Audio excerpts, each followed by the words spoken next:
Hi, as you know, my name is David Loveless, and I'm glad to be back with you. We're in the middle of talking about various disciple-making tools that really kind of comprise what we refer to as our reproducible toolkit. It's a terrific toolkit that can help you make disciples who make disciples who make disciples of Jesus in any context, anywhere. I'm telling you, I've used these tools for more than 10 years.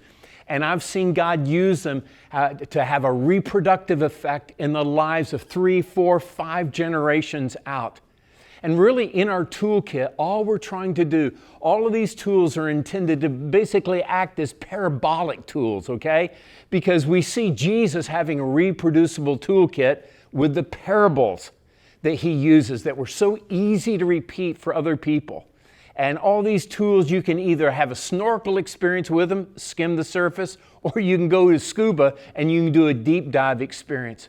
But all of our tools are intended to really help connect the kingdom content of Scripture with the earthly context of each one of our lives. To connect the kingdom content of Scripture with the actual earthly context of our lives. So today we're going to look at this true identity triangle tool that really helps us answer the question, how can I best understand what's most true about me? And then in a moment, we're going to see what are the things that tend to hinder these things from actually happening in our everyday lives. Now, here's what we know. Every one of us yearn for 3 things. We yearn to be significant, we yearn to be secure in our lives, and we yearn to be successful in our lives. And those are God-given, hardwired things in each one of us. And so what really actually makes those things possible is when you and I trust. So notice I've placed trust right here as you're drawing this out. You can place trust right here in the middle of this triangle. Whenever I trust God's unlimited view of reality, whenever I trust that, and whenever I trust God's control over all of reality, then I'm going to live into my true identity. And what exactly does my true identity look like?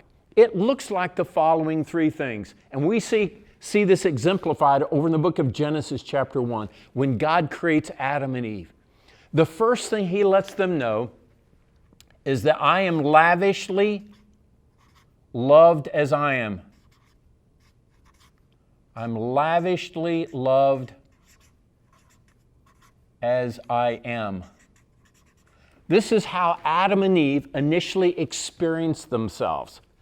You do realize, don't you, that you were born from love, you were born because of love. The only reason why you and I exist is because of God's love for us. In fact, the first words out of God's mouth to Adam and Eve is, you are blessed. He was letting them know that they were His kids.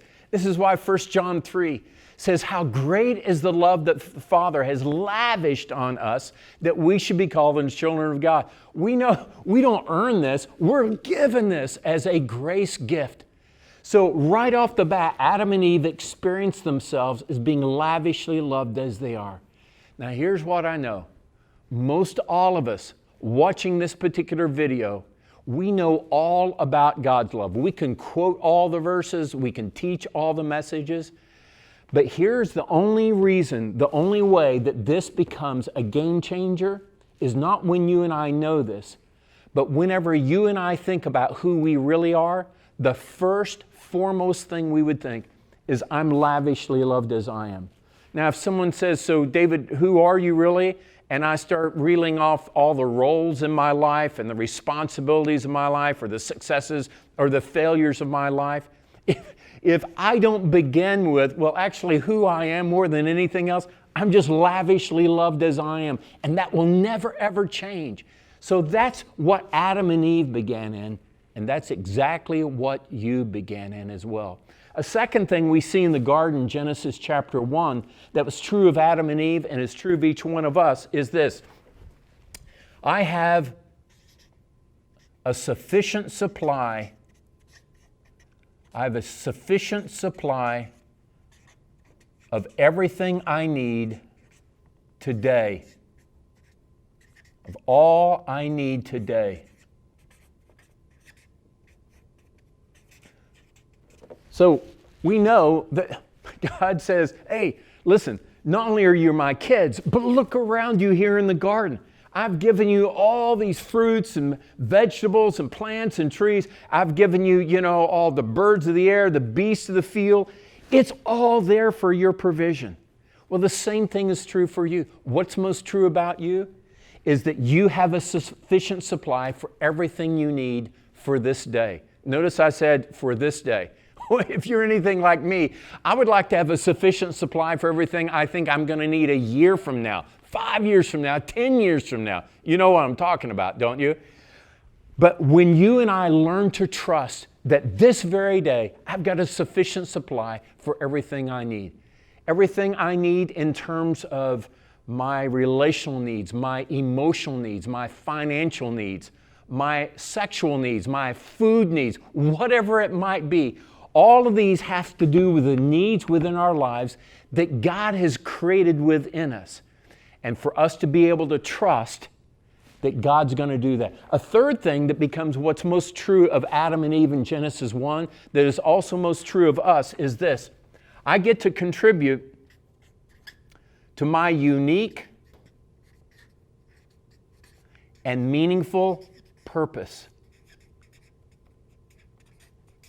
I get to contribute to my unique and meaningful purpose. So we know that God tells Adam and Eve, hey, guess what? I not only love you, you're my kids, I've surrounded you with all this provision, but I also have a mission and a purpose for your life. And so he really kind of gives them their job responsibility, their job description. He says, here's what I want you to do with all the created order. Here's how you're going to get to partner with me. And then here's what I want your unique and meaningful contribution to be. So this is what's most true of Adam and Eve, and this is what's most true of you and I. Oh, guess what? We not only see this here, we see it also over in Luke chapter 3. When Jesus gets baptized into his identity, when Jesus gets fully immersed in who he really is, we know when he comes up out of the waters, God says, this is my son, in whom I love providing for, and whom I'm well pleased. And so this is true. What is most true about your life and my life is that we are lavishly loved as we are. We have a sufficient supply for everything we need, and we have a unique and meaningful contribution that we're able to really contribute toward. So here's what these three things do. They create these three engines within us.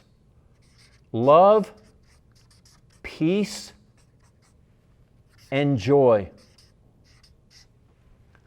When I know this is true, that means the driver of my life internally is going to be love. When I know I have a sufficient supply for everything I need, that means I'm going to be at peace, be able to live at peace. And then when I'm able to contribute my unique and meaningful purpose, then that's what produces the joy juice of our lives. So this whole true identity has to do with the fact of what it means for me to regularly learn to live into and trust God's unlimited view of reality and His ability to control it all.